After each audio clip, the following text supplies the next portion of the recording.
ವೀಕ್ಷಕರೇ, ನಮ್ಮ ದೇಶದಲ್ಲಿ ಒಂದು ಹಣ್ಣಿದೆ, ಆದ್ರೆ ಅದರ ಕಡೆ ಹೆಚ್ಚಿನವರು ಗಮನ ಕೊಡೋದಿಲ್ಲ. ಕೆಲವೊಂದ್ಸಾರಿ ಅದು ಮರದ ಕೆಳಗೆ ಬಿದ್ದು ಹಾಗೇನೆ ಕೊಳೆತು ಹೋಗುತ್ತೆ. ಆದ್ರೆ ಆಶ್ಚರ್ಯಕರ ವಿಷಯ ಏನ್ ಗೊತ್ತಾ, ಇದೇ ಒಂದು ಚಿಕ್ಕ ಹಣ್ಣು ಇವತ್ತು ವಿದೇಶಗಳಲ್ಲಿ $ಬಿಲಿಯನ್ ವ್ಯವಹಾರವಾಗಿ ಬೆಳೆದಿದೆ. ಹೌದು ವೀಕ್ಷಕರೇ, ನಾವ್ಯಾರು ಕೂಡ ಕೇರ್ ಮಾಡದಿರುವಂತ ಈ ಒಂದು ಹಣ್ಣಿನ ಹೆಸರೇ ಗೋಲ್ಡನ್ ಬೆರಿ.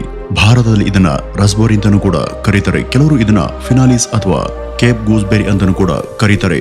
ಇವತ್ತು ಇದೇ ಒಂದು ಹಣ್ಣು ಜಗತ್ತಿನ ಅನೇಕ ದೇಶಗಳಲ್ಲಿ ಸೂಪರ್ ಫುಡ್ ಆಗಿ ವೇಗವಾಗಿ ಜನಪ್ರಿಯ ಆಗ್ತಿದೆ. ವೀಕ್ಷಕರೇ, ನಮ್ಮ ಸುತ್ತಮುತ್ತನೇ ಸುಲಭವಾಗಿ ಸಿಗುವಂತ ಈ ಒಂದು ಹಣ್ಣಿನ ಮಹತ್ವ ನಮ್ಗೆ ಗೊತ್ತಿಲ್ಲ. ಅದನ್ನ ನಾವೆಲ್ಲರೂ ಕೂಡ ನಿರ್ಲಕ್ಷ್ಯ ಮಾಡ್ತಿದೀವಿ. ಆದ್ರೆ ಇದೇ ಒಂದು ಹಣ್ಣು ಹೊಲದಿಂದ ಹೊರಬಂದು ಹೇಗೆ ಅಂತಾರಾಷ್ಟ್ರೀಯ ಮಟ್ಟದಲ್ಲಿ ಇವತ್ತು 100 ಕೋಟಿ ಕಮಾಯಿ ಮಾಡುವಂತ ಹಂತಕ್ಕೆ ತಲುಪಿದೆ ಅಂತ ಈ ಮುಂದೆ ತಿಳಿತಾ ಹೋಗೋಣ.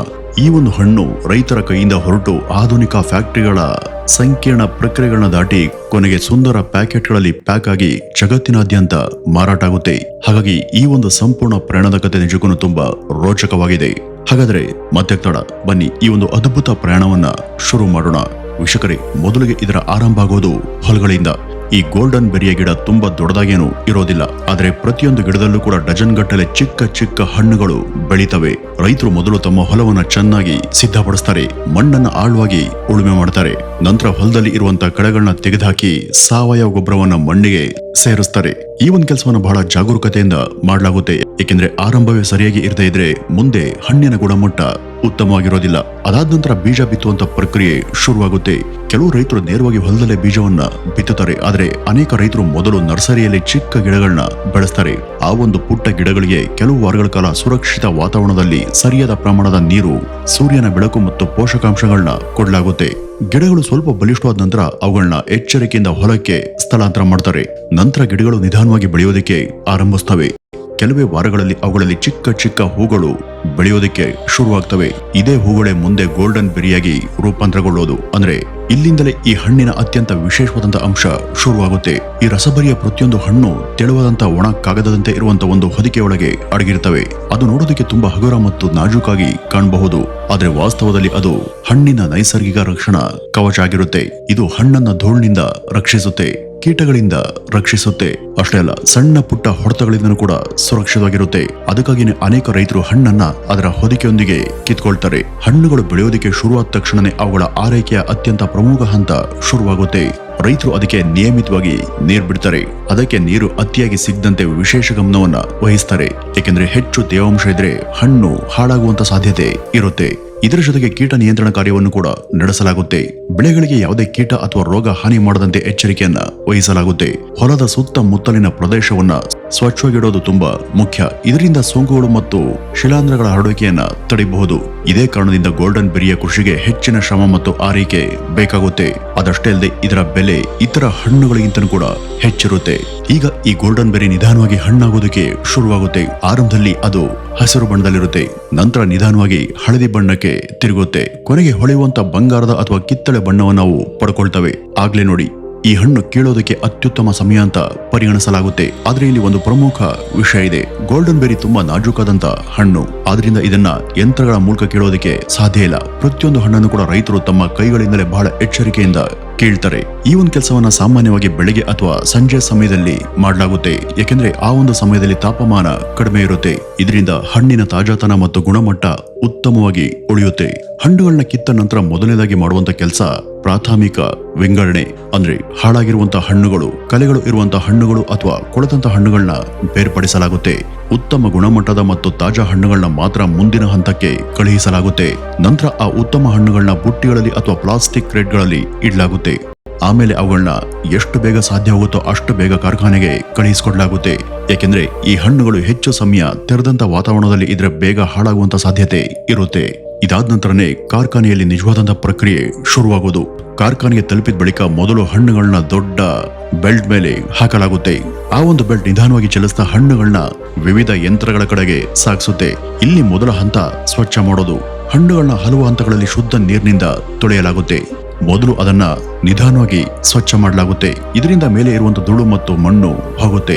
ಇನ್ನು ಎರಡನೇ ಹಂತದಲ್ಲಿ ಸ್ವಲ್ಪ ಒತ್ತಡದ ನೀರನ್ನ ಬಳಸಲಾಗುತ್ತೆ. ಇದರಿಂದ ಉಳಿದಿರುವಂತಹ ಎಲ್ಲಾ ಕೊಳಕು ಸಂಪೂರ್ಣವಾಗಿ ಹೊರಟೋಗುತ್ತೆ. ಕೆಲವು ಕಾರ್ಖಾನೆಗಳಲ್ಲಿ ಈ ಒಂದು ಹಣ್ಣಿಗೆ ವಿಶೇಷ ದ್ರಾವಣವನ್ನ ಸೇರಿಸಿ ಸ್ವಚ್ಛ ಮಾಡ್ತಾರೆ.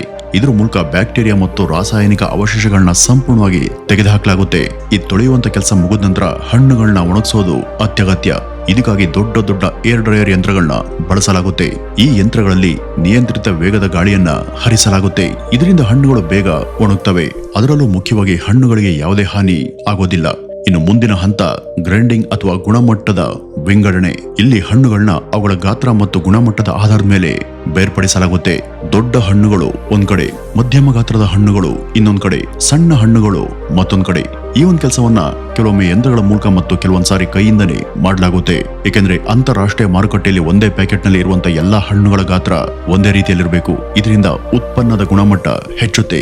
ಇಲ್ಲಿಂದ ಕೆಲವು ಹಣ್ಣುಗಳು ನೇರವಾಗಿ ಪ್ಯಾಕಿಂಗ್ ನ ವಿಭಾಗಕ್ಕೆ ಹೋಗ್ತವೆ. ಆದರೆ ಇನ್ನು ಕೆಲವು ಹಣ್ಣುಗಳನ್ನ ವಿಶೇಷ ಪ್ರಕ್ರಿಯೆಗೆ ಕಳಿಸ್ಕೊಡ್ಲಾಗುತ್ತೆ. ಅವುಗಳನ್ನ ಡ್ರೈಡ್ ಗೋಲ್ಡನ್ ಬೆರಿಯಾಗಿ ಪರಿವರ್ತಿಸಲಾಗುತ್ತೆ. ಇದಕ್ಕಾಗಿ ಆ ಹಣ್ಣುಗಳನ್ನ ವಿಶೇಷವಾದಂತ ಡ್ರೈಯಿಂಗ್ ನ ಯಂತ್ರದೊಳಗೆ ಹಾಕಲಾಗುತ್ತೆ. ಈ ಒಂದು ಯಂತ್ರಗಳಲ್ಲಿ ತಾಪಮಾನ ಮತ್ತು ತೇವಾಂಶವನ್ನು ಅತ್ಯಂತ ನಿಖರವಾಗಿ ನಿಯಂತ್ರಿಸಲಾಗುತ್ತೆ. ನಿಧಾನವಾಗಿ ಹಣ್ಣಿನ ಒಳಗೆ ನೀರಿನ ಪ್ರಮಾಣ ಕಡಿಮೆ ಆಗೋದಕ್ಕೆ ಶುರುವಾಗುತ್ತೆ. ಆದ್ರೆ ಈ ಒಂದು ಪ್ರಕ್ರಿಯೆ ವೇಳೆ ಅದರಲ್ಲಿರುವಂತಹ ಪೋಷಕಾಂಶಗಳು ಹೆಚ್ಚಿನ ಪ್ರಮಾಣದಲ್ಲಿ ಸುರಕ್ಷಿತವಾಗಿಯೇ ಉಳಿತವೆ.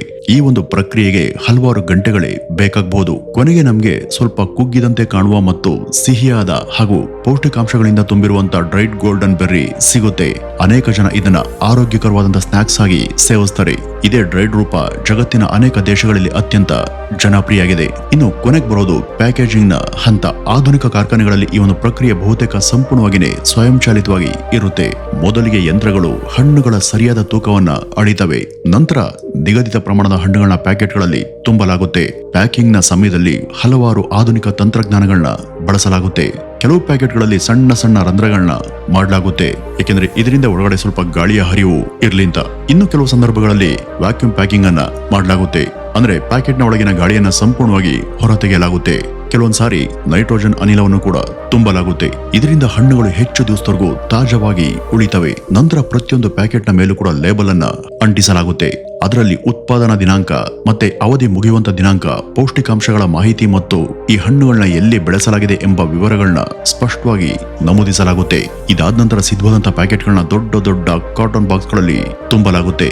ನಂತರ ಅವುಗಳನ್ನ ಟ್ರಕ್ಗಳು, ಹಡಗುಗಳು ಮತ್ತೆ ಕೆಲವೊಂದ್ ಸಾರಿ ವಿಮಾನಗಳ ಮೂಲಕ ಜಗತ್ತಿನ ವಿವಿಧ ದೇಶಗಳಿಗೆ ರವಾನಿಸಲಾಗುತ್ತೆ. ಇವತ್ತು ಅಮೆರಿಕ, ಯುರೋಪ್ ಮತ್ತೆ ಅನೇಕ ಅಭಿವೃದ್ಧಿಯನ್ನು ಹೊಂದಂತ ದೇಶಗಳಲ್ಲಿ ಗೋಲ್ಡನ್ ಬೆರಿ ಒಂದು ಪ್ರೀಮಿಯಂ ಹಾಗೂ ದುಬಾರಿ ಹಣ್ಣಾಗಿ ಮಾರ್ಪಟ್ಟಿದೆ. ಜನರು ಇದನ್ನ ಬಹಳ ಆಸಕ್ತಿಯಿಂದ ಖರೀದಿ ಮಾಡಿ ಸೇವಿಸ್ತಾರೆ. ಇದಕ್ಕೆ ಪ್ರಮುಖ ಕಾರಣ ಅದರ ಪೌಷ್ಟಿಕಾಂಶಗಳು. ಏಕೆಂದ್ರೆ ಗೋಲ್ಡನ್ ಬೆರಿಯಲ್ಲಿ ವಿಟಮಿನ್ ಸಿ ಸಮೃದ್ಧವಾಗಿದೆ. ಇದರ ಜೊತೆಗೆ ಶಕ್ತಿಯುತ ಆಂಟಿ ಆಕ್ಸಿಡೆಂಟ್ಗಳು ಮತ್ತು ಅನೇಕ ಅಗತ್ಯ ಖನಿಜಾಂಶಗಳು ಕೂಡ ಇವೆ. ಆದ್ರಿಂದ ಆರೋಗ್ಯದ ಬಗ್ಗೆ ಕಾಳಜಿ ಇರುವಂತಹ ಜನರು ಇದನ್ನ ತಮ್ಮ ಆಹಾರ ಪದ್ಧತಿಯಲ್ಲಿ ಸೇರಿಸಿಕೊಳ್ಳೋದಕ್ಕೆ ಇಷ್ಟಪಡ್ತಾರೆ. ವೀಕ್ಷಕರೇ, ಈಗ ಒಂದು ಕ್ಷಣ ಯೋಚಿಸಿ ನೋಡಿ. ನಮ್ಮ ದೇಶದಲ್ಲಿ ಹಲವಾರು ಬಾರಿ ನಾವು ನಿರ್ಲಕ್ಷ್ಯ ಮಾಡುವಂತ ಈ ಒಂದು ಹಣ್ಣನ್ನ ಸರಿಯಾದ ರೀತಿಯಲ್ಲಿ ಬೆಳೆಸಿ ಆಧುನಿಕ ತಂತ್ರಜ್ಞಾನಗಳಿಂದ ಸಂಸ್ಕರಿಸಿ ಅಂತಾರಾಷ್ಟ್ರೀಯ ಮಾರುಕಟ್ಟೆಯಲ್ಲಿ ಮಾರಾಟ ಮಾಡಿದ್ರೆ ಅದು ಭಾರತದಲ್ಲೂ ಕೂಡ ಒಂದು ದೊಡ್ಡ ಉದ್ಯಮವಾಗಿ ಬೆಳೆಯುವಂತ ಸಾಧ್ಯತೆ ಇರುತ್ತೆ. ಮುಂದಿನ ಬಾರಿ ನೀವು ಈ ಒಂದು ಚಿಕ್ಕ ಬಂಗಾರದ ಹಣ್ಣನ್ನ ಎಲ್ಲಾದರೂ ನೋಡಿದಾಗ ಇದನ್ನ ಕೇವಲ ಒಂದು ಸಾಮಾನ್ಯ ಹಣ್ಣು ಅಂತ ನಿರ್ಲಕ್ಷ್ಯ ಮಾಡಬೇಡಿ. ಯಾಕೆಂದ್ರೆ ಇದರ ಹಿಂದೆ ರೈತನ ಪರಿಶ್ರಮ, ಪ್ರಕೃತಿಯ ಶಕ್ತಿ ಮತ್ತು ಆಧುನಿಕ ವಿಜ್ಞಾನದ ಅದ್ಭುತ ಸಂಗಮ ಅಡಕೊಂಡಿದೆ. ವೀಕ್ಷಕರೇ, ನಮ್ಮ ದೇಶದಲ್ಲಿ ಹಲವರು ಗಮನಿಸದೆ ನಿರ್ಲಕ್ಷ್ಯ ಮಾಡುವಂತ ಈ ಒಂದು ರಸಬರಿ ಹಣ್ಣು ಇವತ್ತು ಜಾಗತಿಕ ಮಟ್ಟದಲ್ಲಿ ಸುಮಾರು 10,000 ಕೋಟಿ ರೂಪಾಯಿಗೂ ಹೆಚ್ಚು ಮೌಲ್ಯದ ಉದ್ಯಮವಾಗಿ ಬೆಳೆದಿದೆ. ಇನ್ನೂ ಒಂದು ಕುತೂಹಲಕಾರಿ ವಿಷಯ ಏನಪ್ಪಾ ಅಂದ್ರೆ, ಕೊಲಂಬಿಯಾ ವಿಶ್ವದಲ್ಲಿ ಅತಿ ದೊಡ್ಡ ಗೋಲ್ಡನ್ ಬೆರಿ ಉತ್ಪಾದಕ ಮತ್ತು ರಫ್ತುದಾರ ದೇಶ ಆಗಿದೆ. 2022ರಲ್ಲಿ ಅಲ್ಲಿ 20,000 ಟನ್ಗಿಂತಲೂ ಕೂಡ ಹೆಚ್ಚು ಉತ್ಪಾದನೆಯಾಗಿ ಸುಮಾರು 8,500 ಟನ್ ರಫ್ತು ಮಾಡಲಾಗಿದೆ. ಆದ್ರೆ ನಮ್ಮ ದೇಶದಲ್ಲಿ ಈ ಉದ್ಯಮ ಇನ್ನು ಅಷ್ಟು ದೊಡ್ಡದಾಗಿ ಬೆಳೆದಿಲ್ಲ. ಭಾರತದಲ್ಲಿ ಇದನ್ನ ಉತ್ತರ ಪ್ರದೇಶ, ಪಶ್ಚಿಮ ಬಂಗಾಳ, ಮಧ್ಯಪ್ರದೇಶ, ಪಂಜಾಬ್ ಮತ್ತು ಜಮ್ಮು ಕಾಶ್ಮೀರ ಸೇರಿದಂತೆ ಇತರ ಪ್ರದೇಶಗಳಲ್ಲಿ ಸಣ್ಣ ಪ್ರಮಾಣದಲ್ಲಿ ಇದು ನಡೀತಾ ಇದೆ. ಆದರೆ ವಿದೇಶದಲ್ಲಿ ಈ ಒಂದು ಹಣ್ಣು ಸಾವಿರಾರು ಕೋಟಿ ರೂಪಾಯಿಯನ್ನ ಸಂಪಾದನೆ ಮಾಡುವಂತ ಮಟ್ಟಕ್ಕೆ ಬೆಳೆದು ನಿಂತಿದೆ. ವೀಕ್ಷಕರೇ, ಇದಿಷ್ಟು ಗೋಲ್ಡನ್ ಬೆರಿ ಅಥವಾ ರಸಬರಿ ಹಣ್ಣಿನ ವಿಶೇಷವಾದಂತ ಮಾಹಿತಿಯಿಂದ ಹೇಳ್ತಾ, ನಿಮ್ಮ ಊರುಗಳಲ್ಲಿ ಈ ಒಂದು ಹಣ್ಣಿಗೆ ಏನಂತ ಕರೀತಾರೆ ಅಂತ ಕಮೆಂಟ್ ನ ಬಾಕ್ಸ್ ಅಲ್ಲಿ ತಿಳಿಸಿ. ನಮಸ್ಕಾರ.